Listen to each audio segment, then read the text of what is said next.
Nous allons vous révéler comment au plus haut sommet de l'État, la libération de certains otages d'Arlit a été retardée de 18 mois. Je dépose une plainte parce que je veux connaître la vérité. Y a-t-il un lien entre ces négociations et l'assassinat de 2 journalistes de RFI 4 jours plus tard au Mali? C'est l'événement d'Envoyé spécial. On va maintenant parler d'une affaire d'État qui concerne 2 présidents de la République, les services secrets et des filières de négociation qui parfois ont été concurrentes. Au centre de l'échiquier, les otages d'Arlit au Niger. Ils étaient 7 au départ et certains sont persuadés qu'ils auraient pu être libérés beaucoup plus tôt, qu'ils ont passé 18 mois de trop aux mains d'AQMI. 3 d'entre eux ont porté plainte contre X pour complicité de séquestration et non-assistance à personne en danger. Alors que s'est-il vraiment passé ? Pour le savoir, nous avons enquêté pendant des mois. Nous n'avons pas la prétention d'avoir toute la vérité. Mais des documents confidentiels évoquent un lien entre l'assassinat de nos 2 confrères de RFI, Ghislaine Dupont et Claude Verlon, et l'affaire des otages d'Arlit. Un lien que les autorités françaises n'ont jamais reconnu officiellement. Otages d'État, c'est l'événement d'Envoyé spécial et c'est signé Geoffrey Livolzi, Michel Desprats, Cheikh Amadou Diouara, Lou Krikorian, Antoine Husser et Marielle Crook. Je me suis couché dans la nuit, tout d'un coup j'ai entendu du bruit. J'ai cru que c'était des gens un peu éméchés au départ et j'ai entendu que ça criait, ça criait. Arlit, au Niger, le 16 septembre 2010. Les employés d'Areva se sont couchés un peu tard, après une fête entre collègues. À 2h30 du matin, un commando d'AQMI, Al-Qaïda au Maghreb islamique, lance un raid contre le site minier de la multinationale française. Il y a quelqu'un qui a donné des coups de pied dans la porte, qui a fait un trou dans la porte. La porte s'est cassée, là j'ai vu des gens armés arriver. Ils m'ont sorti du lit de manière assez violente. J'ai pris un moment un coup sur la tête ou derrière la nuque, je ne sais pas, qui a fait que j'ai perdu connaissance. Vous êtes pris tel que vous étiez dans le lit, donc vous n'avez pas le temps de vous habiller, j'avais pas de chaussures. Et puis on me fait sortir dans la cour, et là il y a un véhicule qui nous attend. Les islamistes d'AQMI prennent la direction du Mali. En tout, 7 employés d'Areva sont pris en otage. 4 d'entre eux, Daniel Larib, Marc Ferret, Thierry Doll et Pierre Legrand, resteront captifs pendant 3 années. Une pensée plus que jamais, comme chaque semaine, pour les Français retenus en otage dans le monde depuis maintenant presque 2 ans, jour pour jour. Officiellement, l'histoire se termine bien. La France récupère ses otages vivants le 29 octobre 2013. Voilà, c'est une immense joie de retrouver leur famille, leur pays. S'il y a aussi une conclusion à tirer de cette terrible épreuve, c'est que l'unité de la nation a été derrière nos 4 ressortissants. Merci à tous. Unité de la nation, la République a donc tenu son rang. Sauf que ce film raconte une toute autre histoire qui pose aujourd'hui de graves questions. D'abord, pourquoi l'Élysée a-t-il annulé une libération possible 18 mois plus tôt? Je dépose une plainte parce que je veux connaître la vérité. Si les personnes ont pris à un moment donné la décision de dire Marc Ferret, on met sa libération en suspens parce que pour une raison X que je ne connais pas. Pourquoi l'État français a-t-il envoyé auprès d'AQMI plusieurs équipes de négociateurs, rivales, au risque de tout faire échouer? Je suis mandaté pour aller négocier la libération des otages. Le directeur de cabinet du ministre de la Défense, il me dit, tu as le feu vert, il ne peut pas y avoir 2 équipes. La France a déboursé plusieurs dizaines de millions d'euros de rançon pour libérer ses otages. 3 ans après, pourquoi plusieurs témoins clés évoquent-ils des détournements d'argent? L'intégralité de la somme n'est pas allée à AQMI. Quand il parle de rétrocommission, on comprend bien qu'il vise la classe politique. J'ai l'impression que notre souffrance, elle est utilisée pour peut-être un enjeu politique. Et je trouve ça crapuleux. Il y a eu aussi une chose qu'on n'a jamais compris, c'est l'histoire des 2 journalistes qui ont été tués à Kidal. Si AQMI n'a pas reçu la totalité des rançons, AQMI se serait-il vengé en assassinant Ghislaine Dupont et Claude Verlon, 2 journalistes de RFI? Dans ce dossier sensible, nous avons découvert que l'État français cache des informations à la justice. Pourquoi l'armée semble cacher quelque chose? C'est la question qu'on se pose depuis le début et qu'on continue à se poser. Nous avons enquêté pendant plus d'1 an en Afrique, Niamey au Niger, Bamako et Kidal au Mali. L'urgence, c'est d'avoir la réponse c'est Barkhane qui doit... de la défense. Certains témoins majeurs ont reçu des menaces, certains se sont rétractés, d'autres ont parlé. En fait, il y a quelqu'un qui vous observe. Vous avez un gyrophare sur la tête, là, il y a marqué France 2 dessus, et ils vont vous suivre à la trace. En France, ce sujet ferme automatiquement les portes des lieux de pouvoir.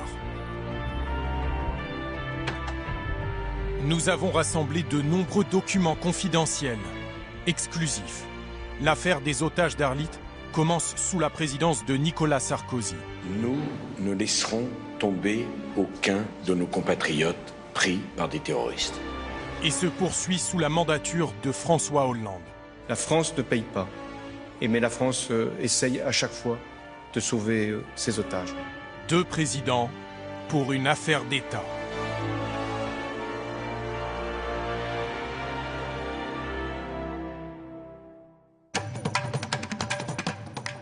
On a roulé plusieurs jours avant de s'arrêter vraiment à un endroit où on restait 2 nuits, 3 nuits, après on bougeait. Ce 16 septembre 2010, juste après l'attaque du site d'Areva à Arlit, le commando d'AQMI prend la fuite avec ses 7 otages. Il longe la frontière algérienne pour rejoindre la région désertique des Touaregs, le massif des Iforas au Mali, dans une zone contrôlée par les islamistes. Quelqu'un nous a dit que c'était vraiment Al-Qaïda. Il nous a dit qu'il y avait Abdelhamid Abou Zayed qui était présent. Abdelhamid Abou Zeid, un nom qui fait frémir les États du Sahel et les Occidentaux.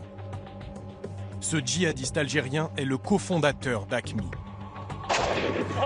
En 2003, il organise l'enlèvement de 32 touristes européens dans le sud de l'Algérie.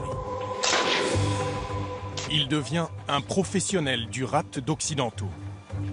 Pour lui, les otages, c'est un business. À partir de 2008, AQMI enlève à tour de bras des expatriés qui travaillent dans cette région d'Afrique. Une enquête du New York Times affirme que les prises d'otages permettront à AQMI d'engranger plus de 120 millions d'euros de rançon entre 2008 et 2013.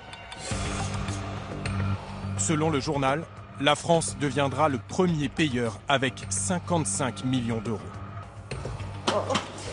La liberté a un goût et un parfum qui est absolument extraordinaire. La liberté t'a donné bonne mine. C'est le soleil.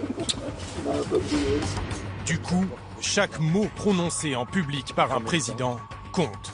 En février 2010, après la libération du Français Pierre Kamat, écoutez bien ce que déclare Nicolas Sarkozy. Nous ne laisserons tomber aucun de nos compatriotes pris par des terroristes. Il est clair que Nicolas Sarkozy avait donné le mode d'emploi aux terroristes lorsqu'il va chercher Pierre Kamat à Bamako début de l'année 2010, une fois que ce dernier est libéré, puisqu'il le dit très clairement, la France ne laissera jamais tomber aucun otage. Sous-entendu, il y aura toujours des négociations possibles. Donc à partir de là, on sait que la politique française n'est pas celle des Américains et des Britanniques et qu'il y a une possibilité de négocier, donc de récupérer de fortes sommes d'argent. Au moment de l'enlèvement des 7 otages d'Arlit, Laurent Bigot est mobilisé. Il dirige le bureau Afrique de l'Ouest au ministère des Affaires étrangères. Le Quai d'Orsay organise immédiatement une réunion de crise. Ces Français, employés d'Areva, sont une marchandise de grande valeur pour AQMI. C'est le choc à Areva, c'est le choc auprès des autorités françaises. Personne n'a vu venir. La cellule de crise est saisie, bien évidemment. Les services de renseignement sont sur le pied de guerre pour essayer de rassembler le plus d'informations. Donc il y a à la fois l'objectif symbolique d'AQMI de montrer sa force pour s'attaquer à un symbole de la France. Et deuxièmement, il y a l'objectif financier. En ramassant 7 otages, ça constitue une somme d'argent très importante. Au siège d'Areva, la direction se réunit en urgence autour d'Anne Lauvergeon, la présidente du groupe. Même si l'État français se mobilise, c'est Areva qui devra payer une éventuelle rançon pour libérer ses employés. Anne Lauvergeon souhaite ouvrir une filière de négociation. Mais comment faire? Ce qui me frappe, les gens sont perdus. Il n'y a pas d'hypothèse, qui sont les ravisseurs, est-ce qu'ils vont être tués, Jean-Cyril Spinetta est le président du conseil de surveillance d'Areva. Il propose alors les services d'un de ses proches, Guy Delbrel. Fin connaisseur de l'Afrique et de ses dirigeants, dont le président du Mali de l'époque, Amadou Toumani Touré, surnommé ATT. Proposition retenue, Delbrel organise un rendez-vous avec ATT. Et la conclusion de cet entretien, au fond, toute simple, c'est je vais vous aider, je vais faire le maximum pour vous aider, c'est pas simple, je vais faire le maximum pour vous aider, je le fais parce que la France me le demande, et je le fais en dépit du fait que ces rançons qui seront payées, parce que si on cherche un compromis, ça veut dire qu'il y a des rançons, ces rançons qui sont payées me sont très défavorables puisqu'elles servent à armer les gens qui sont mes ennemis. Selon ATT, il est possible de négocier rapidement et pour des sommes relativement faibles. 2 millions d'euros par otage. ATT met Delbrel en rapport avec Amada Agbibi, un puissant chef touareg, qui propose de rencontrer tout de suite le chef d'AQMI en personne, Abou Zeid. Un réseau de négociation vient de s'établir 3 semaines seulement après l'enlèvement. Agbibi, très vite, le 7 octobre, propose à Guy Delbrel d'aller rencontrer Abou Zeid là où il est. Delbrel m'en rencontre. Je crois qu'Anne Lauvergeon est présente. En tout cas, Anne Lauvergeon, on a des réunions, débriefs de l'ensemble de ces éléments de manière régulière. J'ai informé à mon retour Claude Guéant par une lettre personnelle, manuscrite. Claude Guéant, alors secrétaire général de l'Élysée auprès de Nicolas Sarkozy, prend une décision surprenante. Au lieu d'encourager la filière Delbrel ATT, Guéant donne son appui à un autre homme pour conduire les négociations, Jean-Marc Gadoulet. Jean-Marc Gadoulet, c'est pas OSS 117, c'est plutôt James Bond. Ancien espion du service action de la DGSE, il a mené des opérations clandestines en Serbie, au Cambodge ou au Tchad. Décoré de la Croix de guerre sous Chirac, de la Légion d'honneur sous Sarkozy. Parti depuis dans le privé, Jean-Marc Gadoulet gère la sécurité d'un sous-traitant d'Areva au Mali. Je suis mandaté pour aller négocier la libération des otages. Officiellement, Gadoulet est employé par Areva, mais dans les faits, c'est Claude Guéant à l'Élysée qui commande. Double avantage, l'Élysée dirige les opérations, mais s'il faut payer des rançons, officiellement, ça sera Areva, pas l'État. Gadoulet rencontre directement Agbibi, sans passer par ATT. Pour négocier, l'Élysée préfère donc écarter le président malien. Gadoulet demande ensuite à Agbibi d'entrer en contact avec Abou Zeid, le chef d'AQMI. Le nouveau réseau est activé.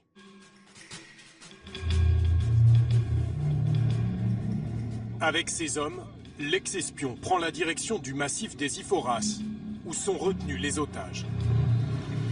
1 jour et demi de route. À proximité du camp d'AQMI, les djihadistes tiennent des checkpoints. Le négociateur est fouillé. Ils ont regardé si j'avais pas d'armes sur moi, j'avais pas des téléphones, des choses comme ça, qui pouvaient signaler ma position.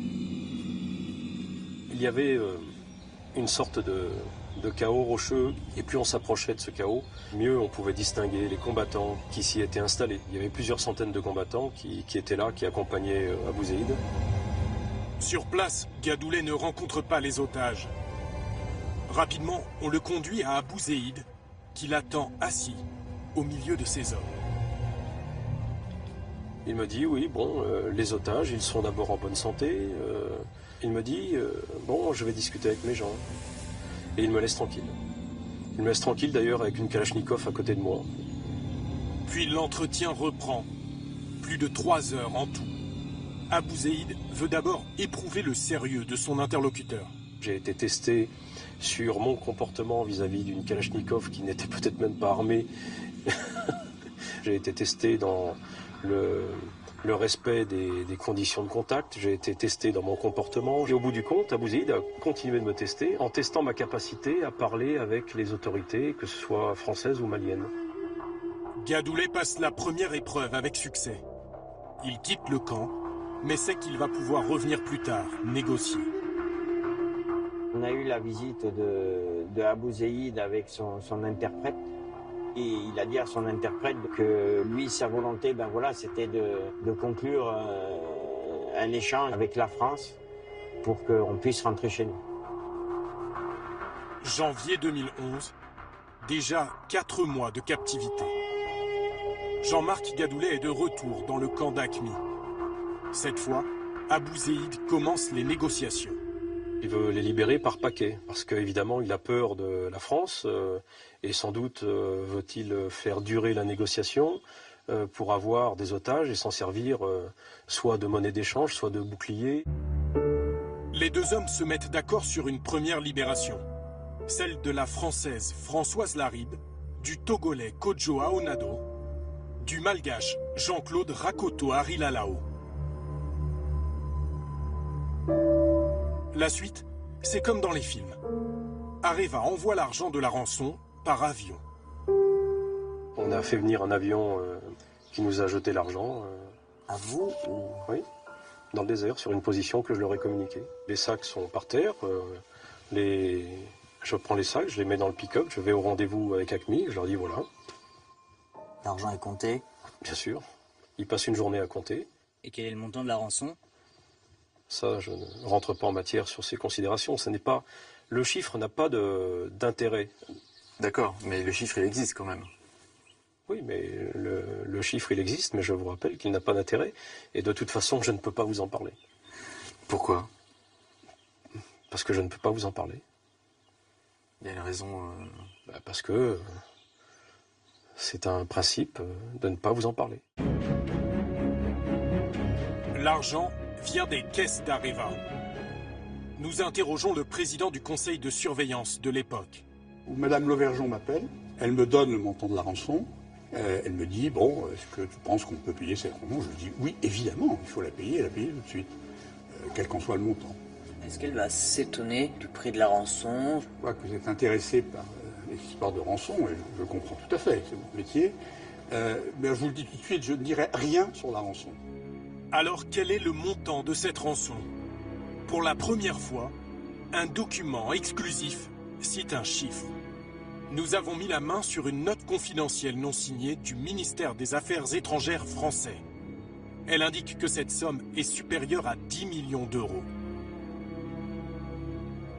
Une chose est sûre, quand ATT, le président du Mali, apprend la nouvelle, il pique une énorme colère. La note du Quai d'Orsay le raconte. Le montant de la rançon, supérieur à 10 millions d'euros, a constitué un point de blocage pour ATT.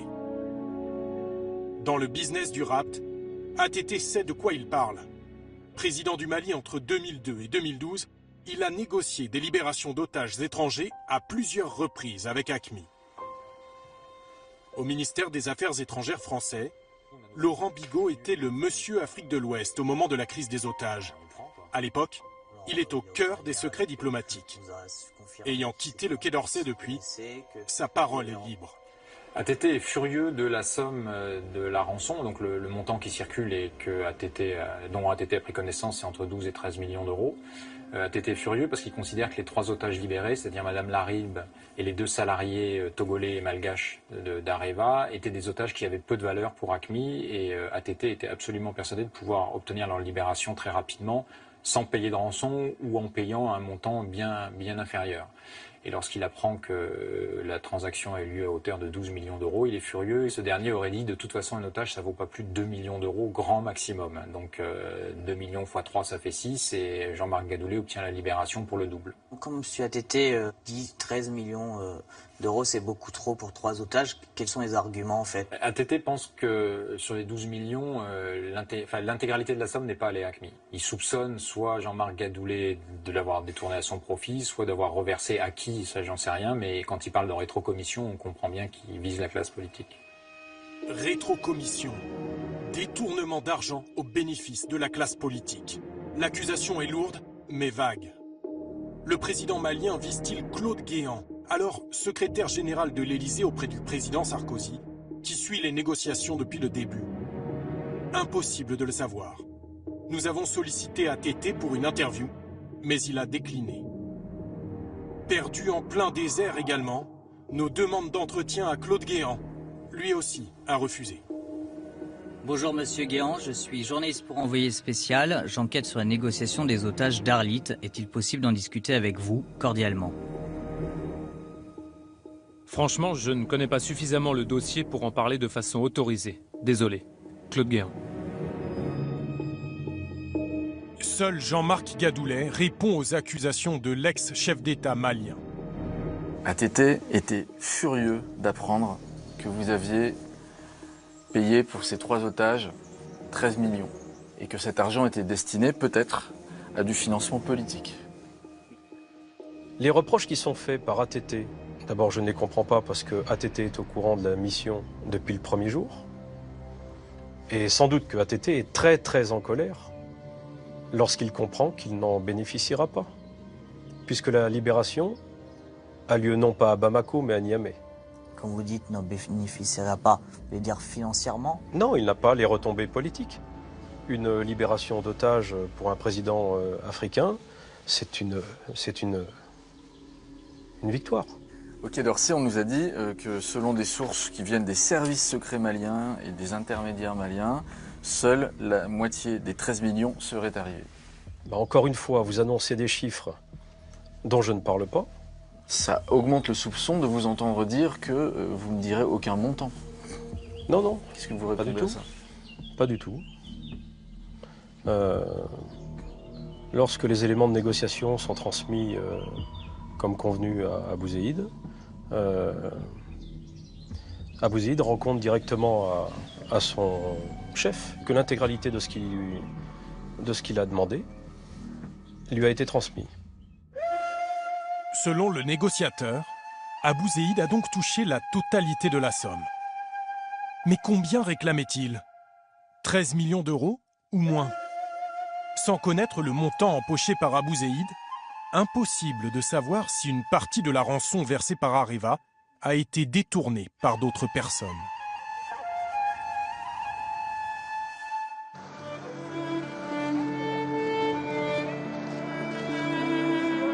La Française Françoise Laribe est libérée le 24 février 2011 avec les 2 employés africains d'Areva. Il ne reste de l'événement que quelques images tournées à travers les grilles de l'Élysée. L'ex-otage, soutenu par ses 2 filles.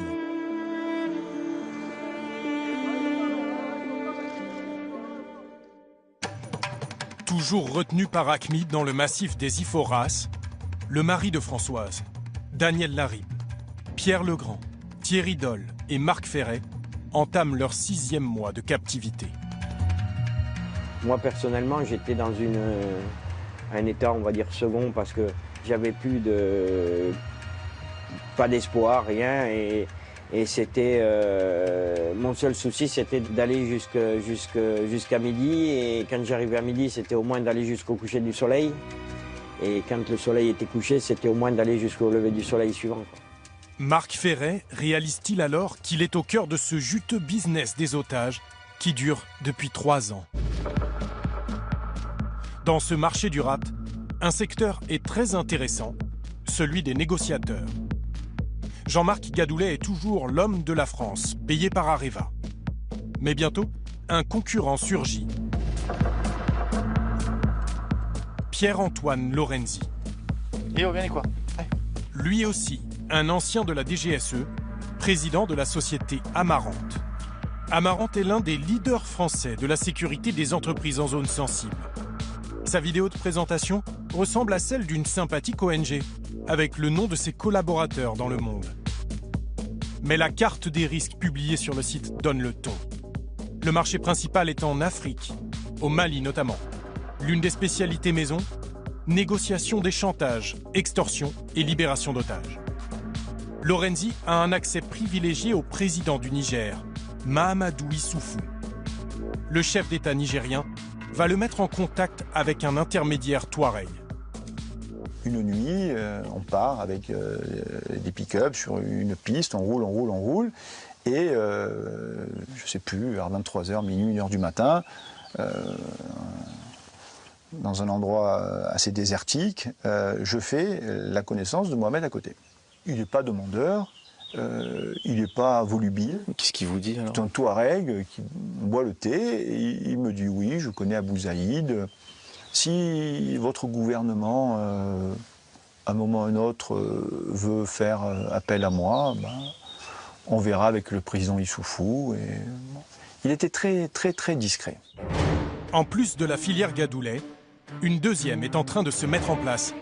Lorenzi, Issoufou, à côté, Abou Zaïd.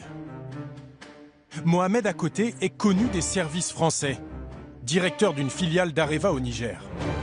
Pour proposer sa filière à l'État, Lorenzi appelle le patron de la DGSE, les services secrets français. Le DGSE me dit c'est l'homme de la situation, il a le contact avec Abou Zaïd, il peut faire, il n'y a aucun doute là-dessus. Mais ça sera le plan B. Et très clairement à ce moment-là, ils me disent vous restez au contact avec lui, mais le binôme à côté, Lorenzi, ça sera le plan B si le plan A ne fonctionne pas. Parce qu'il y a un plan A. Là, on est en avril 2011. Hein. C'est ça. Et le plan A, c'est Gadoulet. C'est Gadoulet.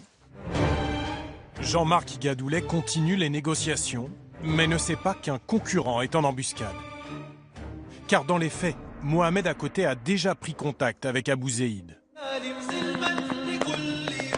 Le risque est de faire monter les enchères. D'ailleurs, en avril 2011, le chef d'AQMI rend public cette vidéo des otages au 7e mois de captivité. Pierre Legrand, de nationalité française, nous vous supplions, Monsieur le Président de la République française, Monsieur Nicolas Sarkozy, de répondre favorablement à la demande d'Al-Qaïda concernant le retrait des troupes françaises d'Afghanistan. Nouveau coup de pression politique et financier.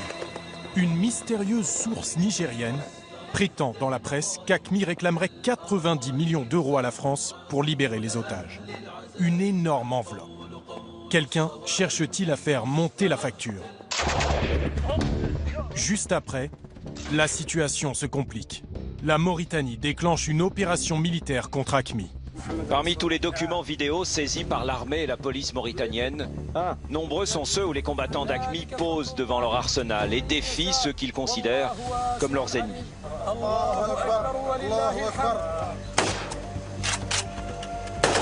Les combats bloquent les négociations pendant 7 mois. En octobre 2011, Abou Zaïd rappelle enfin Gadoulet. Le négociateur repart en direction du camp d'AQMI dans le Nord Mali. Mais sur la route, il se fait tirer dessus par de mystérieux agresseurs. Blessé à l'épaule, il est rapatrié en France. Gadoulet fait savoir en haut lieu qu'il maintient le contact avec AQMI pendant sa convalescence. En février 2012, 1 an et 5 mois de captivité déjà. Daniel Larib et Thierry Doll n'en peuvent plus. Discrètement, ils mettent de la nourriture de côté, 14 litres d'eau, et réussissent à s'évader. Et en fait, ils ont dû dispatcher 50 personnes pour nous retrouver. Mais à ce moment-là, on s'était créé cette petite zone de liberté, on a soufflé. Et puis, quand on nous a repris, c'est à ce moment-là que j'ai ressenti la haine et l'atrocité de ces individus. C'est faire un bûcher, c'est nous frapper devant, c'est c'est des tirs de Kalachnikov, vous êtes tirés de partout avec du questionnement, en fait, c'est de la torture en fait. Marc Ferret, lui, avait opté pour une autre stratégie de survie, se convertir à l'islam. Des sous-entendus qui font que ta vie peut s'améliorer si effectivement tu deviens un frère musulman. Oui, ça oui. Et vous l'avez fait Oui, je voulais connaître les règles du jeu, on va dire, et que il fallait me dire quelle était la conduite à tenir et que je m'y tiendrais. Voilà. Début 2012, Jean-Marc Gadoulet est remis sur pied. Moi, je suis toujours en contact avec Abou Zeid et lui, il est prêt à négocier. La région est devenue trop instable pour le Français. Il demande à son contact, Hamada Agbibi, de retourner voir Abou Zeid dans son camp. Le chef terroriste annonce qu'il est prêt à libérer un otage, Marc Ferré. Abou Zeid indique le prix dans cette lettre en arabe qu'il signe de son empreinte, 6,5 millions d'euros. Le chef d'AQMI fait comprendre à Gadoulet que la libération de Marc Ferré permettra de négocier celle des 3 autres otages. J'arrive à convaincre tout le monde qu'il faut y aller. Il faut libérer, il faut se présenter devant Abou Zeid pour libérer Marc Ferré. Et c'est à ce moment-là qu'on arrivera à négocier en même temps peut-être la libération des autres. Mais ça n'est pas évident, c'est dans le cadre d'une négociation. À Paris, Areva prépare déjà l'argent, 6,5 millions d'euros. Gadoulet veut rassembler une escorte à Niamey, au Niger, et fixer un point de rendez-vous avec Abou Zeid. Mais il faut le feu vert de l'État français. À l'Élysée, c'est maintenant Benoît Puga, le chef d'état-major particulier du président Sarkozy, qui suit le dossier des otages. Le 28 avril, Areva annonce par lettre à Gadoulet que Puga accepte son prépositionnement sur Niamey. Immédiatement, Jean-Marc Gadoulet s'installe à l'hôtel Terminus de Niamey, au Niger.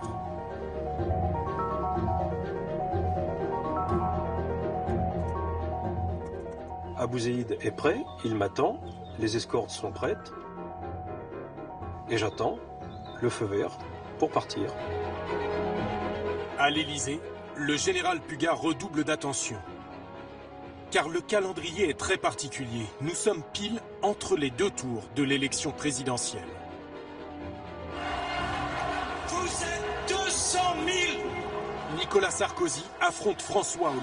La répétition d'un mensonge n'a jamais fait une vérité. Donné perdant dans les sondages, le président jette ses dernières forces dans la bataille. Une libération d'otages est sur le point d'aboutir en pleine campagne. En est-il régulièrement informé?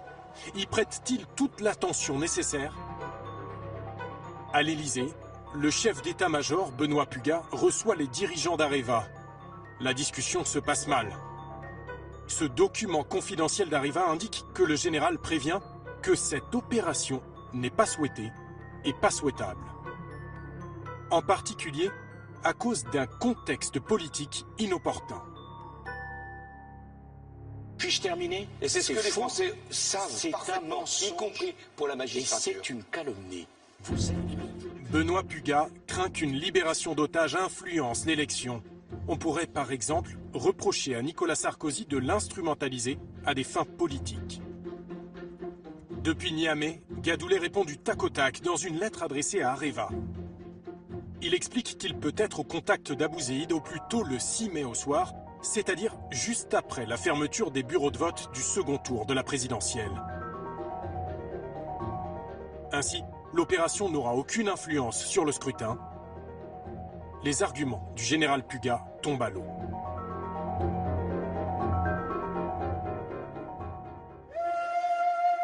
Pendant ce temps-là, AQMI réunit les 4 otages pour la première fois depuis leur enlèvement. Un des geôliers prend à part Marc Ferré. Il m'a dit, bon écoute, prépare tes affaires, normalement tu vas partir très très vite. Et ce jour-là, donc il y avait un autre ravisseur qui était là et qui est venu avec une boîte d'ananas, une boîte de conserve d'ananas en tranches et qui m'a dit, tiens, ça c'est ton cadeau de départ, mange-le parce que tu vas bientôt partir. Cette fois, Marc Ferré y croit. Jean-Marc Gadoulet attend toujours le feu vert du général Puga à son hôtel. Le 3 mai, son téléphone sonne. En ligne, Jean-Michel Chéreau, directeur de la sécurité d'Areva.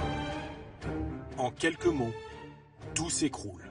Je reçois l'ordre d'Areva de mettre fin à la mission et de rentrer. Puga a dit non. Un ordre confirmé aux négociateurs dans ce document officiel d'Areva. En l'absence de soutien de l'État, l'opération pour laquelle vous aviez été prépositionné à Niamey le 28 avril dernier est annulée. En laissant une telle trace, Areva acte noir sur blanc une décision prise par l'Élysée. En tant que chef d'état-major particulier du président, Benoît Puga était tenu d'informer Nicolas Sarkozy et d'obéir à la décision du chef de l'État. Ni le général Puga, ni Nicolas Sarkozy n'ont voulu répondre à nos questions. Mais la plus proche conseillère de l'ancien président, Véronique Ouachet, nous fait au téléphone une déclaration incroyable. Selon elle, son patron ignorait tout de l'imminence d'une libération d'otages. Elle ne sait pas qu'elle est enregistrée. Sarkozy n'était pas informé de ces opérations. J'en ai parlé avec lui hier. Il m'a dit, écoute, je m'en serais souvenu. L'entre-deux tours, une libération d'otages. J'ai l'impression que personne n'était au courant de ce truc-là. C'est ça qui est fou. Tellement fou que cela paraît peu crédible. Un président tenu à l'écart d'une information aussi importante qu'une libération d'otages. Alors, le général Puga a-t-il oui ou non décidé seul l'annulation de l'opération? C'est la justice française qui s'interroge aujourd'hui. Une instruction a été ouverte contre X pour complicité de séquestration et non-assistance à personne en danger. L'annulation de la mission aura des conséquences graves. Marc Ferret et ses 3 compagnons vont rester prisonniers pendant encore 18 mois.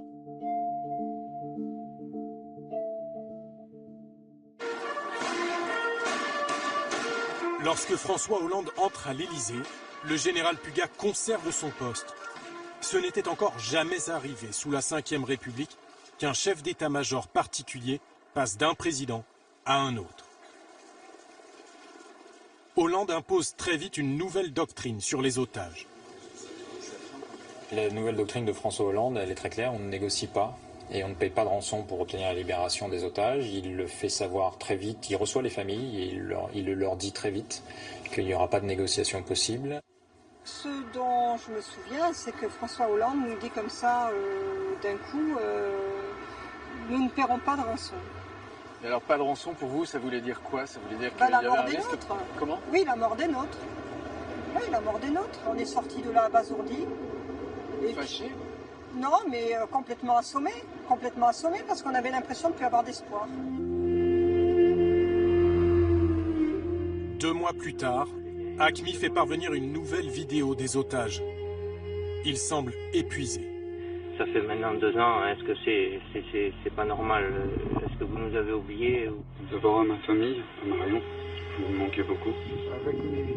AQMI veut à nouveau négocier. Les terroristes forcent les otages à parler argent. Il y a peut-être un prix fort à payer, mais ce prix fort est à la hauteur du manque de précautions préventives. Aussi, je demande au groupe Areva d'intervenir activement pour obtenir notre libération. Si officiellement, François Hollande ne négocie plus avec les terroristes, un homme relance secrètement les tractations au ministère de la Défense. Cédric Lewandowski. Directeur de cabinet du ministre Jean-Yves Le Drian, l'homme a de solides réseaux, notamment en Afrique. Vente de Rafale, intervention militaire, il gère les dossiers sensibles et confidentiels. Le choix de Lewandowski, c'est le plan B, toujours en attente. Celui de Pierre-Antoine Lorenzi.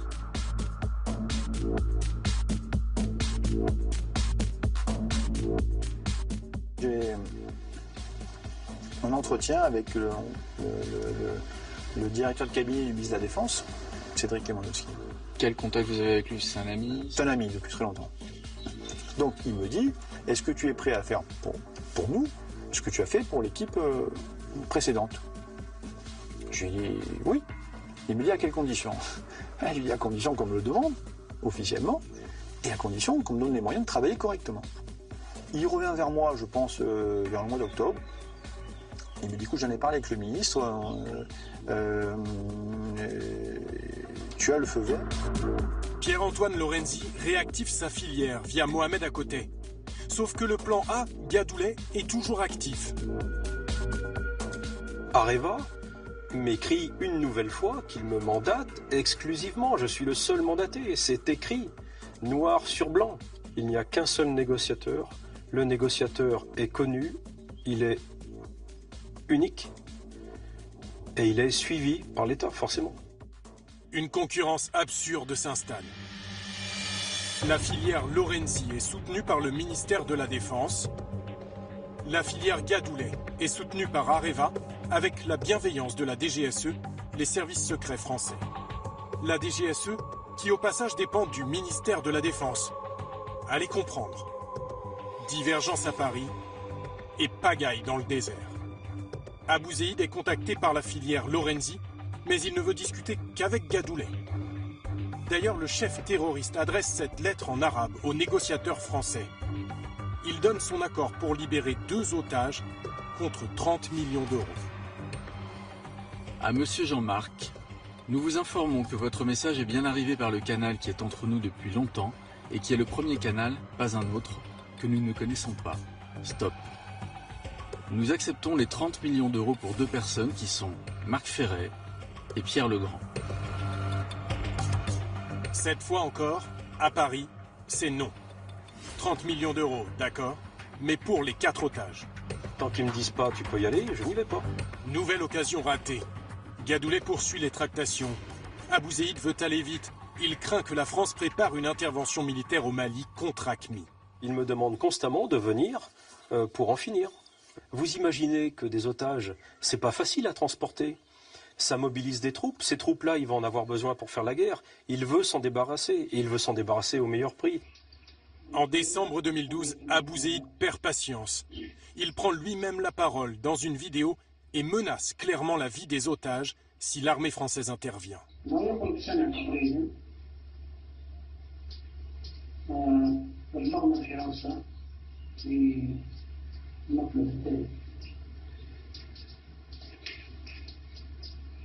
ولكن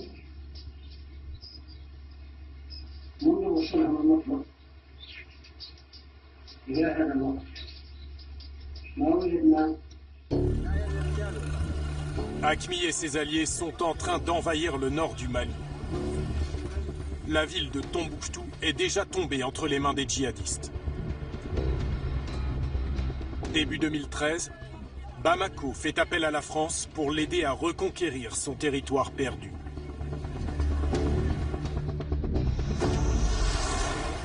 Le 11 janvier, François Hollande déclenche l'opération Serval. 4000 soldats français se déploient en quelques jours au Mali. Une démonstration de force. Objectif, déloger les djihadistes du nord du pays. À l'Élysée, les otages ne sont plus du tout une priorité. François Hollande assume. J'en déduis des discussions qu'on a pu avoir avec les uns et les autres, c'est que le risque était assumé et que l'opération militaire ne serait pas entravée par le risque de tuer les otages. C'est une nouvelle épreuve pour les 4 Français retenus par AQMI dans le massif des Iphoras. Ils s'interrogent sur les motivations de leur pays. Moi, j'avais le sentiment qu'ils faisaient du repérage. Donc des relevés de points, des choses comme ça. Et en général, une demi-heure après, un rafale passé, bim bam, ça nous tombait dessus, quoi. Ça nous tombait sur la tête. Il y a un hélicoptère avec le drapeau français qui tourne autour de notre position et qui mitraille en fait toute la zone. Pour moi, ce jour, ça me marque parce que ça me hante toujours. Les djihadistes se sont planqués, nous ont conservés dans la grotte et cet hélico est passé à côté de nous. J'étais caché dans un endroit. J'ai couru, enfin on est parti et 10 minutes après, un quart d'heure après, j'ai vu l'endroit exploser. J'ai même eu cette discussion avec Pierre en disant là je pense qu'ils sont en train d'essayer de clôturer le dossier. Ouais. C'était ma conviction, ouais, il y a quelqu'un qui essaye de clôturer le dossier. Pour les protéger des tirs, les Moudjahidines déplacent les otages. Il s'agit de les garder vivants. Fin février 2013, les 4 Français sont détenus depuis 2 ans et 6 mois. Abouzeïd adresse cette lettre à la France. François Hollande, de par son imprudence et son mépris, a décidé de condamner à mort ses citoyens détenus chez nous. Puis il ajoute « Nous réaffirmons aux familles le fait que notre organisation veille à leur sécurité et tient à ce qu'ils retrouvent leurs proches sains et saufs en contrepartie de la satisfaction de nos revendications. » Toujours la même demande. La vie des otages contre le retrait de l'armée française et contre de l'argent. Mais le chef d'AQMI ne sera plus là pour négocier. Fin février 2013, Abou Zeid est tué dans un bombardement. AQMI désigne un nouveau chef, Yahya Abou El Hammam.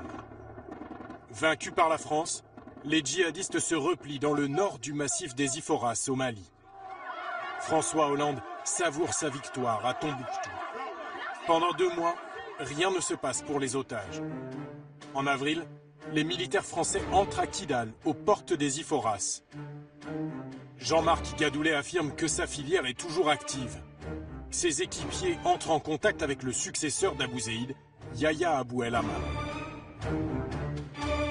Yahya me connaît, il sait qui je suis, il connaît Armada Bibi, donc en fait l'affaire de la négociation des otages continue. Donc malgré la mort d'Abou Zeid, bien sûr, vous gardez le lien de confiance avec les ravisseurs. Bien sûr. Et toujours pas de feu vert? Non, toujours pas de feu vert. En réalité, Gadoulet est mis sur la touche par l'État. Le ministre de la Défense, Jean-Yves Le Drian, veut le sortir du dossier. Il suit les conseils de son directeur de cabinet, Cédric Lewandowski, qui préfère le plan B, la filière de son ami Pierre-Antoine Lorenzi. Celle qui dépend du Niger, du président Issoufou. Jean-Yves Le Drian se rend à Niamey, voit le président Issoufou. Il confirme au président Issoufou que je suis bien mandaté par la France pour travailler avec Mohamed à côté. Et le président Issoufou confirme au ministre de la Défense que Mohamed à côté est bien mandaté par le Niger pour travailler avec Pierre-Antoine Lorenzi. Mohamed à côté contacte à son tour le nouveau chef d'AQMI, Yahya Abou El Hammam, pour négocier. La filière Lorenzi s'est imposée, sauf que rien n'est simple. Au sein du ministère de la Défense, Bernard Bajolet, le patron de la DGSE, s'oppose au plan de son ministre. Bajolet vient d'être nommé à la tête des services secrets. Il considère que le dossier des otages ne doit pas être confié à des négociateurs privés. Une lutte de pouvoir entre lui et le ministre Le Drian s'engage, sous les yeux du président Hollande, qui ne tranche pas. Ça pose un problème au ministère de la Défense, parce qu'il semblerait que M. Bajolet n'entende pas nécessairement appliquer les instructions qu'il reçoit du ministère de la Défense. Et ça pose problème au Niger, parce qu'un dispositif a été mis en place qui a été avalisé par les 2 gouvernements. Bernard Bajolet s'impose. Pour écarter Pierre-Antoine Lorenzi, il va jusqu'à rencontrer le président Issoufou au Niger. Pour la première fois, une filière sans négociateur privé prend les rênes. Les otages peuvent-ils enfin espérer une libération prochaine? Pas du tout. En juillet 2013, François Hollande tranche enfin le conflit entre Bernard Bajolet et le ministre de la Défense. Il donne raison à Jean-Yves Le Drian. Pierre-Antoine Lorenzi, le protégé du ministre, reprend sa place. Ces désaccords au sommet de l'État auront fait perdre 3 mois supplémentaires aux otages. Le ministre de la Défense a refusé de répondre à nos questions, tout comme le patron de la DGSE, Bernard Bajolet. En tout cas, en plein été 2013, la filière Lorenzi occupe le terrain. Mohamed à côté se rend dans les Iforas, auprès d'AQMI. À côté ne voit pas les otages. Il lui faut des preuves de vie. Il transmet aux djihadistes un questionnaire à faire remplir aux Français. On me demandait le nom de mon médecin traitant, le nombre de frères et sœurs que j'avais. Et là-dessus, d'ailleurs, les moudjahidines m'ont dit que même si j'avais des enfants cachés, il fallait que je le dise parce que c'était une preuve de vie et que c'était très important pour ma libération. Et je le regarde, j'ai dit Inch'Allah, il me fait non, Hollande, il va payer la facture. J'ai pas entendu. Hollande, il va payer la facture. La facture, 30 millions d'euros contre la libération des 4 otages. La version officielle de l'État, Pierre-Antoine Lorenzi et Mohamed à côté ont obtenu l'accord avec AQMI. Mais Jean-Marc Gadoulet affirme que c'est lui, en réalité, qui avait signé cet accord 6 mois plus tôt. 4 otages contre 30 millions d'euros. Lorenzi et Acotet en auraient ensuite profité. C'est ce que j'ai appelé le conducteur de bus. Donc le bus a été conduit par Acotet. Le bus que nous avions construit, il a été conduit par Acotet pour aller chercher les otages. La négociation a été faite par mon équipe.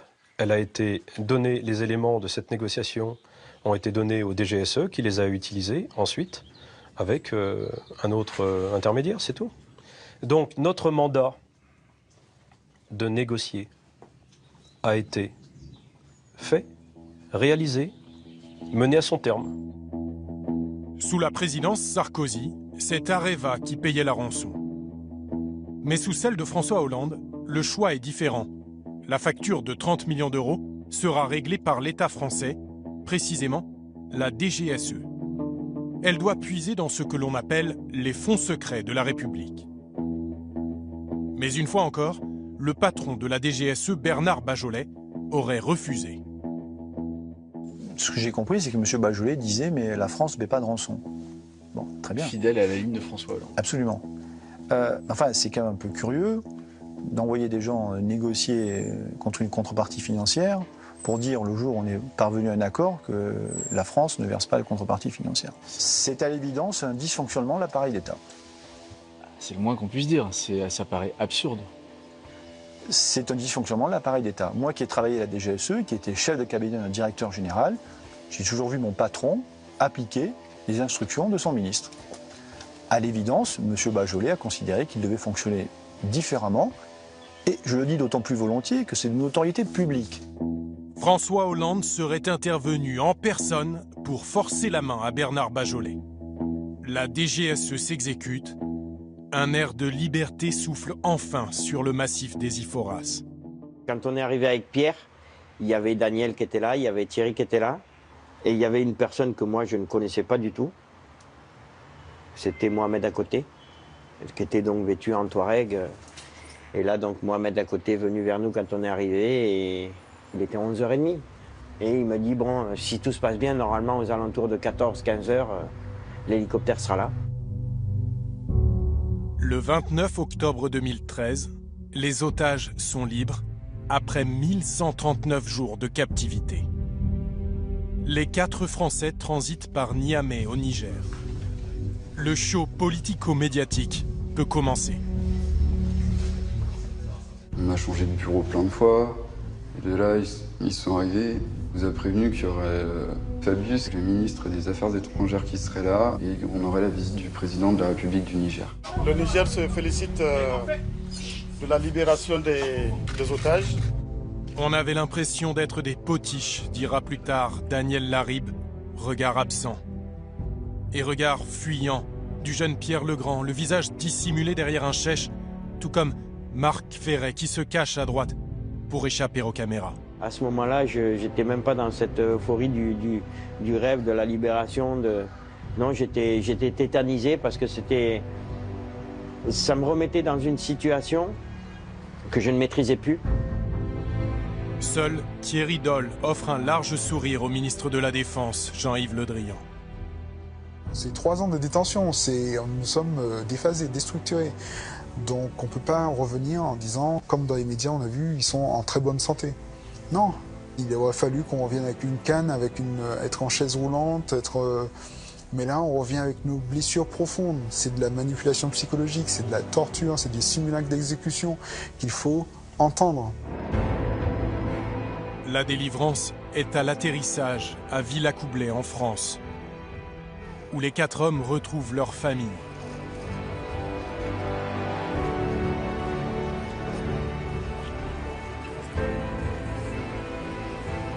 Voilà, c'est une immense joie de retrouver leur famille, leur pays. Immédiatement après la libération, le pouvoir politique livre sa version officielle. Aucun argent n'a été versé aux ravisseurs. Pour ce qui dépend de l'État français, il n'y a pas d'argent versé. Donc pas d'argent public versé. Absolument. Pas d'argent, pas de rançon. Cette fable ne fait guère illusion en France. Dans le Sahel, elle fait franchement sourire. Mais un drame est sur le point de se produire. À Kidal, aux portes des Iphoras, en lien avec l'affaire des otages d'Arlit, Ghislaine Dupont et Claude Verlon sont reporters. La journée s'est déroulée sans incident. En tout cas, pour l'instant, tout est calme à Kidal. En début des enquêteurs, des amoureux de l'Afrique. Ghislaine Dupont, Claude Verlon, Kidal, RFI. Presque toute une vie professionnelle à RFI, Radio France Internationale. En octobre 2013, ils sont à Kidal pour réaliser une émission sur la crise et la réconciliation dans le nord du Mali suite à l'intervention militaire française contre AQMI. Le 2 novembre, 4 jours seulement après la libération des otages, Ghislaine Dupont et Claude Verlon sont enlevés, puis assassinés. Par qui et pourquoi? Très vite, les proches des 2 journalistes de RFI soupçonnent un lien avec l'affaire des otages d'Arlit. Lorsque nous avons eu des contacts en tant qu'association avec les hautes autorités de l'État, les plus hautes, il nous a été répondu à chaque fois que nous avons posé la question, de manière un peu naïve, est-ce qu'il peut y avoir une relation, un lien avec les affaires d'otages? Il nous a toujours été répondu non. À titre personnel, je n'ai jamais été convaincu par ce type de réponse. Jamais. Nous partons questionner des témoins sur place à Kidal. Aujourd'hui, la ville est accessible par les vols de la mission de l'ONU, la MINUSMA. Quelques images furtives avec un téléphone portable au décollage. Puis, à l'approche de Kidal. Sur place, quelques prises de vue de l'entrée du camp de la MINUSMA et de l'armée française, puis terminé. Interdiction de filmer ce lieu, souvent attaqué par les djihadistes.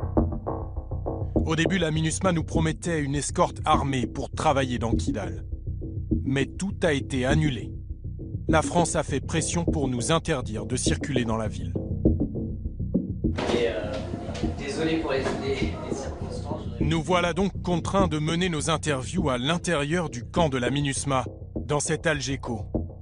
Ambéry Agrissa, un rebelle touareg, est le dernier à avoir vu les journalistes vivants, venus l'interviewer sur la situation politique locale. Agrissa habite au centre de Kidal. Ghislaine Dupont et Claude Verlon sont enlevés à la sortie de son domicile à 13h. J'ai entendu des coups. C'était pas des coups d'effet, ça ressemblait à des coups de poing. Je suis ressorti pour aller voir qu'est-ce que c'est. Quand j'ai sorti ma tête, j'ai vu leur véhicule. Il y avait un autre véhicule, une pick-up, qui était garé côte à côte. Il y avait un monsieur, il a braqué son arme sur moi. Il m'a dit en donnant chèque, rentre. Pour connaître la suite, nous avons déniché des documents précieux, exclusifs. Les notes confidentielles de la direction du renseignement militaire français, la DRM. Selon ces notes, le pick-up beige des ravisseurs emmène les journalistes à pleine vitesse, en dehors de Kidal, vers l'est. À 12 km, le pick-up tombe en panne selon la DRM. C'est là que les ravisseurs auraient décidé d'exécuter les reporters de RFI de plusieurs balles dans le corps. Environ 1 heure plus tard, à 14h25, une patrouille de l'armée française découvre les corps de Ghislaine Dupont et Claude Verlon à l'extérieur du pick-up. Le lendemain, un chef d'AQMI revendique l'assassinat. Abdelkrim le Touareg, un Malien, l'un des 3 grands dirigeants de l'organisation terroriste. Le texte de sa revendication est troublant. L'assassinat des journalistes est le minimum de la facture que le président François Hollande et son peuple doivent payer. Facture, un curieux terme pour une revendication terroriste. Car justement, la France vient de payer une énorme facture à AQMI, au minimum 30 millions d'euros pour libérer les 4 otages d'Areva. Cette transaction aurait-elle fait des mécontents? Juste après l'assassinat des journalistes, les militaires français de la DRM émettent plusieurs hypothèses, dont celle-ci. L'assassinat serait le fait d'individus agissant par vengeance. Poursuivons la lecture des documents confidentiels. Rapidement sont identifiés les 4 membres présumés du commando. Bayag Bakabo est le propriétaire du pick-up qui a servi à l'enlèvement. Nous préservons l'anonymat des 3 autres. Suspect A, suspect B, suspect C. Ces 4 hommes sont membres ou proches d'une Katiba, c'est-à-dire un bataillon de djihadistes d'AQMI dirigé par Sidan Aguita. Le chef de Sidan Aguita est justement Abdelkrim le Touareg, qui a revendiqué l'assassinat des journalistes. Au sein d'AQMI, Abdelkrim le Touareg et ses hommes ne sont pas n'importe qui. Ils étaient en charge de garder les 4 otages français. Selon nos informations, dans le cadre des négociations pour les libérer, Sidan Aguita aurait demandé à ce que ses neveux, emprisonnés à Bamako pour d'autres enlèvements, soient libérés. Il attendait que la France obtienne cette libération du gouvernement malien. Mais les neveux sont restés en prison.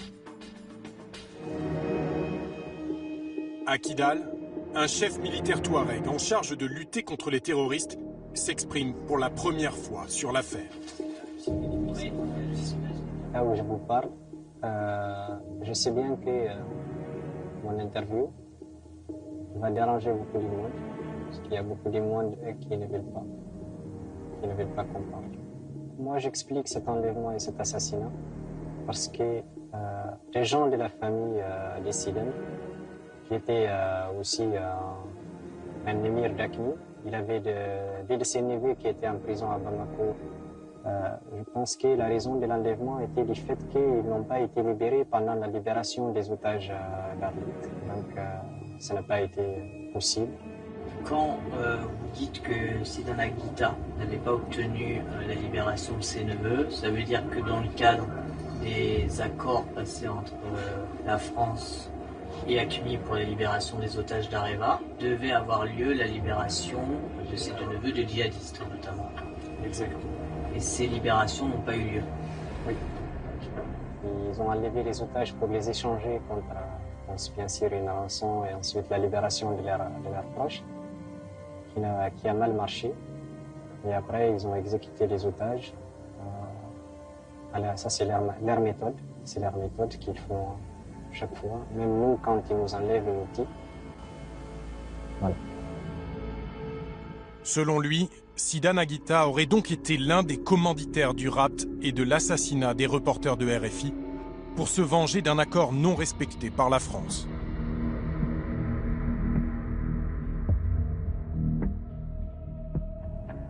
Parmi les autres ravisseurs, un autre proche d'Abdelkrim le Touareg, Bayag Bakabo, le propriétaire du pick-up abandonné après le double assassinat. La DRM le qualifie de chef du commando. Ses motivations à lui seraient cette fois d'ordre financier.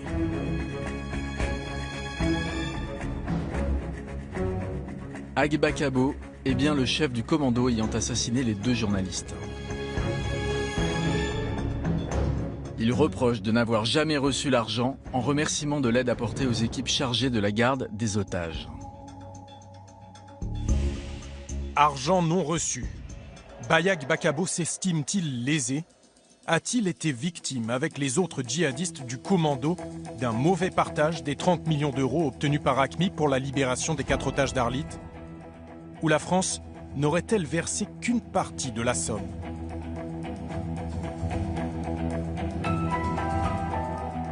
Ces soupçons remontent rapidement aux oreilles d'un ancien directeur de la DGSE, Alain Juillet. Voilà. Resté proche des Touaregs de la région. Il y a certaines rumeurs qui ont couru au Nord Mali qui disaient que la somme qui avait été donnée la 2e fois était incomplète. Il manquait de l'argent dedans. Combien? Je ne peux pas vous dire, je ne sais pas, mais il paraît qu'il manquait de l'argent et que ça a mis en fureur un des lieutenants d'Abou Zaïd. Abdelkrim El Tergui? C'est ça. Vous savez, dans le désert, tout se sait. À des centaines de kilomètres de distance, ils savent ce qui se passe. Mais alors une partie donc détournée, mais par qui? Ah mais c'est la question, c'est est-ce qu'elle a été détournée avant? Est-ce qu'elle a été détournée sur place et ça a mis El-Krim en furie? Possibilité d'un détournement d'une partie de la rançon. Un ancien patron de la DGSE lâche-t-il une telle bombe par hasard? La rançon, elle était répartie ensuite entre les différents responsables, les groupes de combattants d'AQMI. Donc à partir du moment où ils n'ont pas ce qu'ils attendent, ils ne sont pas contents. Un diplomate français en poste dans le Sahel en 2013 confirme l'hypothèse d'une vengeance. Il accepte de nous rencontrer à Paris. Nous protégeons son identité. Il ne sait pas qu'il est enregistré et filmé. Si quelqu'un est dupé dans une négociation, il nous fera toujours payer avant de... Il y a le retour de bâton, vous voyez. Je pense que l'assassinat... Il y a toujours interrogé sur le fait que, même sur l'origine des scènes du collègue de ma fille, justement, c'est sûrement une punition. Parce que pas raison de s'en prendre particulièrement eux, mais c'est avec quand même la petite expérience que j'ai des mentalités locales, on a voulu nous envoyer un signal, punir. Nous avons évidemment sollicité les dirigeants de l'État, mais ministre de la Défense, armée, services secrets, vous connaissez le refrain, personne ne nous parle. En 2016, François Hollande a autorisé la déclassification partielle des notes de la DRM à la demande des familles des victimes. Pourtant, pour le porte-parole de l'association des amis de Ghislaine Dupont et Claude Verlon, ce n'est pas suffisant.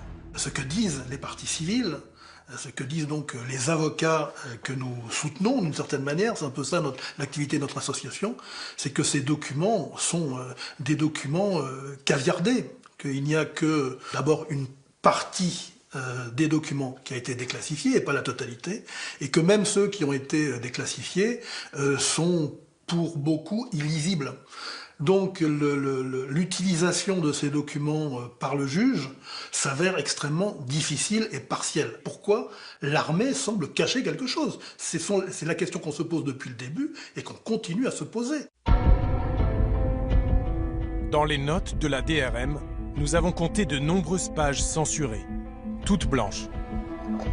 Sur ce point, nous avons demandé en vain une interview au président François Hollande. Lorsque nous lui posons la question, Monsieur le Président, y a-t-il une relation, selon vous, d'après vos informations, entre cette négociation pour la libération des otages et l'assassinat de Ghislaine et Claude? La réponse est non. Donc nous dénonçons ce silence d'État qui consiste à rappeler que les plus hautes autorités de l'État, aussi bien le Président de la République que le ministre de la Défense, connaissent certaines choses et qu'ils ne les, a priori, communiquent pas. Le seul qui s'exprime face caméra est le négociateur lui-même, Pierre-Antoine Lorenzi. Nous l'interrogeons d'abord sur d'éventuels détournements de la rançon de 30 millions d'euros qui auraient pu léser certains djihadistes. L'argent est compté par à côté. Ouais. L'argent est compté par ACMI. D'accord. Enfin, l'argent est compté par ACMI sous les yeux d'à côté. Sous les yeux d'à côté. D'accord. Il y a des rumeurs d'évaporation, comme il y en a dans toutes les remises d'argent. J'ai pas vu ça. Vous n'avez vu ça nulle part? Non. D'accord. Qu'est-ce qui permet aujourd'hui d'affirmer que c'est impossible qu'il y ait eu une évaporation ou de l'argent pris par quelqu'un en cours de route? Parce que l'État sait très bien ce qui a été négocié, puisque j'en ai moi-même, je m'en suis porté garant au nom de Mohamed à côté. Donc c'est moi qui apporte la garantie de l'État français. Et l'État sait très bien ce qu'il a demandé à monsieur le directeur général des GSE de décaisser. Et donc il peut comparer que les comptes sont parfaitement exacts. Sur ce point, Lorenzi n'en dira pas plus. Pour lui, tout a été fait dans les règles, chacun a eu sa part, pas de détournement. Lors d'un second entretien à Milan, en Italie, le négociateur évoque une autre somme d'argent, 3 millions d'euros. Cette somme était une rallonge destinée à payer tous les intermédiaires qui ont joué un rôle dans la libération des otages, parmi eux des djihadistes. Pierre-Antoine Lorenzi envoie cette facture de 3 millions d'euros au ministère de la Défense qui transmet à Bernard Bajolet, le patron de la DGSE.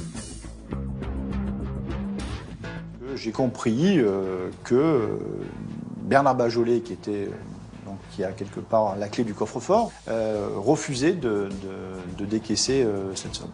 Bernard Bajolet avait assuré au président de la République qu'il avait fait ce qui lui a été demandé de faire. Mais est-ce qu'il a payé? Certainement pas. Ça veut dire que les sommes d'engagement que j'ai pris moi au nom de la France qui n'ont pas été tenues. Des sommes non versées aux hommes employés par Mohamed à côté, chauffeurs interprètes, gardes du corps, mais aussi à certains proches de la Katiba d'Abdelkrim le Touareg, le groupe de djihadistes qui gardait les otages d'Arlit. Quand vous avez une Katiba, vous avez plusieurs cercles. Aller au contact, ça prend du temps.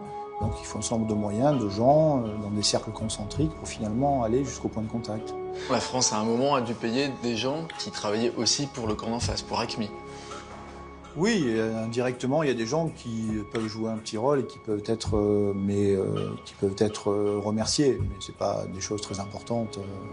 Est-ce que vous avez déjà entendu parler de Baya Agbakabo et Sidan Aghita? Non. Non plus. Parce que ça, ce sont des gens de la Katiba d'Abou Zaïd et d'Abdelkrim qui se plaignaient de ne pas avoir été payés, de ne pas avoir été rémunérés pour leur service. Est-ce que ça fait pas partie des gens qui pourraient être en colère de ne pas avoir reçu les 3 millions qu'ils attendaient? Il n'y a personne parmi notre équipe qui pourrait aller demain faire des actes délictueux ou criminels sous prétexte qu'ils n'auraient pas été rémunérés. Mais comment vous pouvez en être sûr puisque vous ne les connaissez pas? J'en suis absolument certain parce que l'équipe qu'on a constituée, on la contrôle. C'est une équipe de confiance. Est-ce que vous avez fait un lien entre ces sommes qui n'ont pas été honorées par la France et l'enlèvement de ces journalistes quelques jours après? Aucun. Je sais qu'il y a un certain nombre de gens qui se posent cette question aujourd'hui, mais certainement pas. Selon l'ancien négociateur, les 3 millions d'euros non versés aux intermédiaires n'ont pas de rapport avec l'assassinat de Claude Verlon et Ghislaine Dupont. Les accusations de Pierre-Antoine Lorenzi contre Bernard Bajolet demeurent graves. Nous avons une fois de plus sollicité le patron de la DGSE. Il n'a pas souhaité nous répondre. En juin 2015, la justice française reçoit un rapport anonyme détaillant la myriade de sociétés luxembourgeoises appartenant à Pierre-Antoine Lorenzi, patron d'Amarante. En décembre 2015, le parquet national financier ouvre une enquête préliminaire et perquisitionne le siège d'Amarante en France. À ce jour, nous ne savons pas si l'enquête du parquet est liée à l'affaire des otages d'Arlit. Il y a 3 ans, Ghislaine Dupont et Claude Verlon étaient au Mali pour couvrir la crise que traversait le pays. Mais en parallèle, ils travaillaient aussi sur un autre sujet, ça ne s'invente pas, sur l'affaire des otages d'Arlit. Ils avaient commencé à enquêter discrètement à Kidal. L'une des seules personnes mises dans la confidence par Ghislaine à l'époque était le journaliste malien Cheikh Amadou Diouara. Bien avant qu'elle ne vienne, depuis la mi-octobre, nous avons échangé plusieurs fois. Elle voulait venir au Mali, aller à Kidal, enquêter à Bamako et à Kidal sur les otages français d'Areva qui avaient été enlevés à Arlit. Elle voulait comprendre comment la chaîne de négociation était structurée, qui était réellement impliqué, qui ont été vraiment les vrais facilitateurs, qu'est-ce qui a été véritablement payé. Des informations confirmées par les notes confidentielles de la DRM. Selon elle, les journalistes de RFI cherchaient à en savoir plus sur 2 autres otages français, Serge Lazarevitch et Philippe Verdon. À l'époque, le premier est toujours détenu par AQMI, le second est décédé quelques mois plus tôt, en détention. Depuis le 1er novembre, la population de Kidal trouvait que ces 2 journalistes posaient beaucoup de questions sur les 2 otages français. Ils cherchaient à rencontrer des personnes proches des ravisseurs. Avant de refermer cette enquête, nous avons découvert un dernier fait très troublant. En novembre 2016, 3 ans après le double assassinat de Kidal, un proche de la famille de Ghislaine Dupont nous confie l'ordinateur personnel de la journaliste.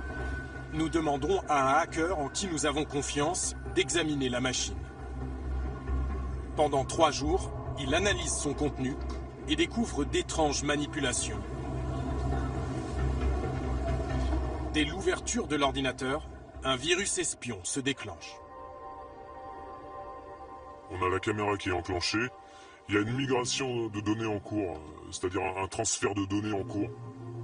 C'est-à-dire la caméra est en mode podcast. On va avoir l'heure exacte quand ça a commencé. Ça a commencé le 22/01/2017, aujourd'hui. Dès qu'on s'est connecté sur Internet, à 17h28 et 46 secondes. Une menace a été détectée.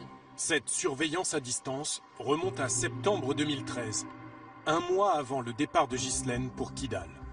C'est des chevals de Troie. Ok, qui permettent de faire quoi? De récupérer, supprimer et rajouter des fichiers, en commençant par celui-là, qui a commencé le 25 septembre 2013. Ok.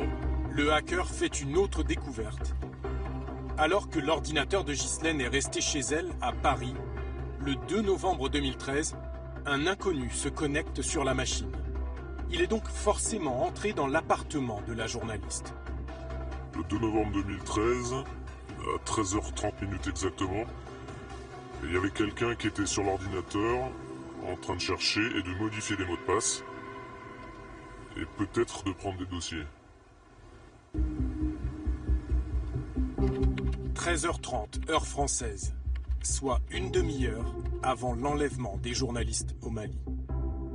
La conclusion ressemble à un mauvais polar, mais elle est bien réelle. Le mot de passe de Ghislaine Dupont est modifié et devient « pirate ». La boîte mail de la journaliste est vidée. Qui est l'auteur de ce piratage? Que cherchait-il dans l'ordinateur de la journaliste? Y a-t-il un rapport avec son enquête sur les otages ou avec son assassinat? À ce jour, nous n'avons pas de réponse à ces questions. Les proches de Ghislaine Dupont et Claude Verlon estiment aujourd'hui que l'enquête pour assassinat commis en bande organisée, menée par le pôle antiterroriste de Paris, avance trop lentement. Plus de 3 ans après les faits, le juge d'instruction Jean-Marc Herbault ne s'est toujours pas rendu au Mali. Le ministère de la Défense a bien déclassifié une centaine de documents confidentiels, mais beaucoup ont été caviardés et 75 pièces supplémentaires demeurent encore secrètes. Abdelkrim le Touareg, le djihadiste qui a revendiqué l'assassinat de nos confrères de RFI, a été tué en mai 2015 par l'armée française dans le nord du Mali. Pour avoir obtenu la libération des 3 premiers otages, dont Françoise Larib, Jean-Marc Gadoulet a touché 2 millions d'euros d'Areva. Mais le négociateur n'a pas été payé pour les négociations qu'il a menées en vue de libérer Pierre Legrand, Thierry Doll, Marc Ferret et Daniel Larib. Il poursuit aujourd'hui Areva devant les tribunaux en lui réclamant 2 millions d'euros supplémentaires, plus un autre million pour ses équipiers. Quant à Pierre-Antoine Lorenzi, il affirme qu'il a agi bénévolement. Nous n'avons pas eu les moyens de le vérifier. 24 heures avant la diffusion de ce documentaire, la DGSE nous a contactés. Elle a souhaité apporter des réponses aux questions suivantes. Quel rôle Pierre-Antoine Lorenzi a-t-il joué dans la négociation de la libération des 4 otages d'Arlit selon la DGSE? Monsieur Pierre-Antoine Lorenzi n'a joué strictement aucun rôle dans les négociations ayant conduit à la libération des 4 otages d'Arlit. La DGSE a-t-elle géré seule cette libération? La DGSE a géré cette libération selon les directives des autorités politiques compétentes, en utilisant des canaux et des modes opératoires qu'elle ne dévoilera pas, mais qui n'ont jamais inclus, de près ou de loin, Monsieur Pierre-Antoine Lorenzi. Que répondez-vous aux affirmations de Pierre-Antoine Lorenzi, selon lesquelles le directeur de la DGSE, Bernard Bajolet, a refusé de verser 3 millions d'euros aux équipes de Mohamed Akoté, chargées de la négociation de la libération des 4 otages d'Arlit? Toutes ces affirmations sur un tel versement ou non-versement relèvent de la pure invention. La DGSE précise qu'elle ne dispose d'aucun élément permettant d'établir un lien quelconque entre l'affaire d'Arlit et l'assassinat des 2 journalistes de RFI. Compte tenu des délais très courts, nous n'avons pas pu vérifier ces affirmations de la DGSE. Des acteurs et des témoins clés n'ont pas voulu participer à cette enquête. Nous savons que certains détiennent des informations capitales.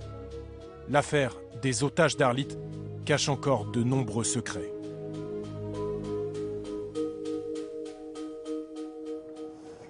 Pour parler de ce dossier sensible, Apolline Verlon-Raison, bonsoir, merci d'être avec nous. Merci de nous recevoir. Vous êtes la fille de Claude Verlon, le journaliste de RFI tué le 2 novembre 2013 au Mali. Et Maître Maurice, bonsoir, merci d'être ici. Bonsoir.